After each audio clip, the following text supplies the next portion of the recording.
සියලු දෙනාම ආදරයෙන් පිළිගන්නවා ඉන්සයිට් මගේ YouTube channel එකට. ඉතින් ගොඩක් දෙනා විශ්වාසයෙන් Tamanට අවශ්‍ය කරන දේ ළඟා කරගන්න ක්‍රමයක් තමයි මේ විශ්වාකර්ෂණ නීතිය කියලා කියන්නේ.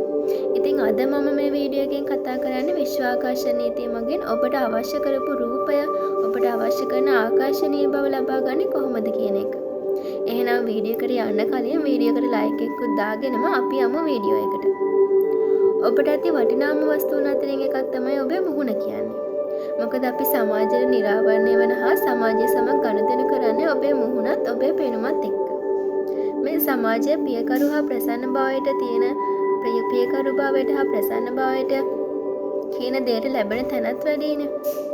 නමුත් ඔබ කිසිවිටකත් හිතන්න එපා මේ පියකරු භාවය කියන්නේ සමේ පැහැයට කියලා.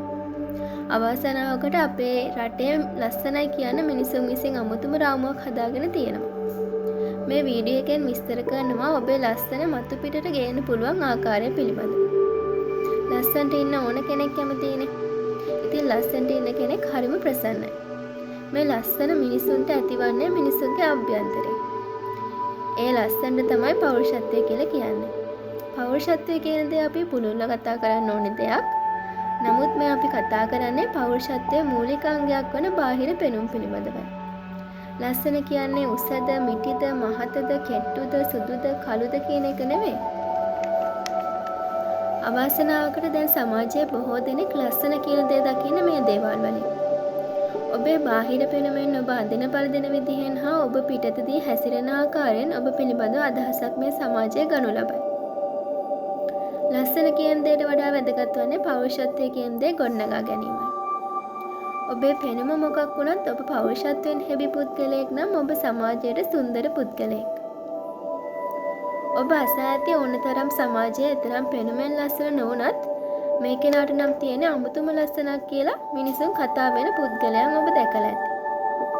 අපිට මේ වගේ අමුතුම ආකර්ෂණයක් තියෙන අපි දැක්ක ගමන් මෙයා හරිම පින් පාටයි, මෙයා හරි ලස්සනයි, මෙයාගේ තියෙන අමුතුම ලස්සනක්, මේ ළමයා හරිම සිරියාවයි වගේ දේවල් කියන්නේ මෙන්න මේ ආකර්ෂණය නිසා. ඉතින් මම අද මේ වීඩියෝ එකෙන් කියලා දෙන්නේ මෙන්න මේ ආකර්ෂණය ලබා ගන්නේ කොහොමද කියන කාරණාව ගැන.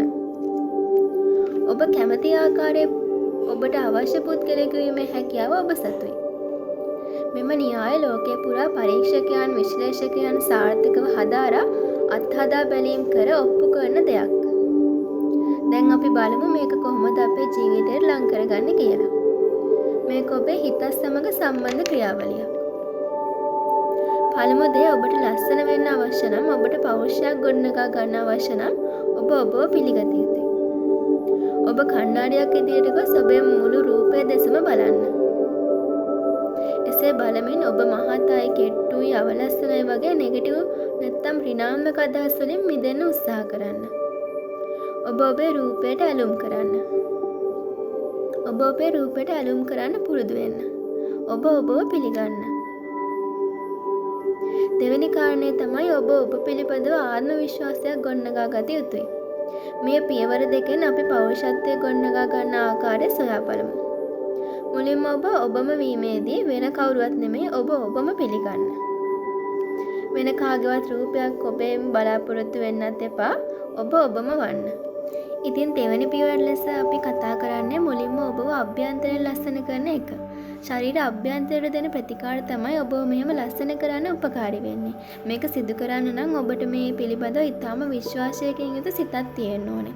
මුලින්ම ඔබ පුරුදු වෙන්න මේ ප්‍රතිකාරය සිදු කරන්න ඔබ උදෑසන අවදි වූ විකසම විශ්වය සමග කතා කරන්න. ඔබ නොදන්නවා වුණාට ඔබ සමග මේ විශ්වයට ඇත්තේ පුදුමාකාර බැඳීමක්. ඔබ හිතන පතන දේ ඔබ කියන දේ මේ විශ්වයට හොඳින් දැනෙනවා. උදෑසන අවදි වුණ ගමම පුරුදු වෙන්න විශ්වයට ඔබට දැනට ලැබී තියෙන රූපය පිළිබඳව ස්තුතිවන්ත වෙන්න. ඒත් එක්කම ඔබ යටසිතින් මෙසේ සිතන්න. මං තවත් ලස්සන වෙනවා. දිනෙන් දින මාව ලස්සන වෙනවා. මේ ලෝකේ ලස්සනම කෙනා මමයි.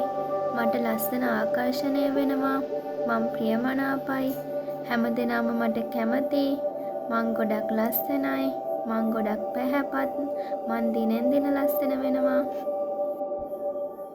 මෙහෙම කීප වතාවක් සිතන්න. මේ ප්‍රතිකාරය දවසට 3 පාරක් කරන්න ඕනේ. උදෑසන අවදි වූ ගමන්, දවල් කාලයේදී හා නිින්දට යාමට ප්‍රථම මේ සිදු කරන්න. ඔබේ ජීවිතය ගොඩක් ලස්සන වේවි. ඔබට සුබ දවසක්.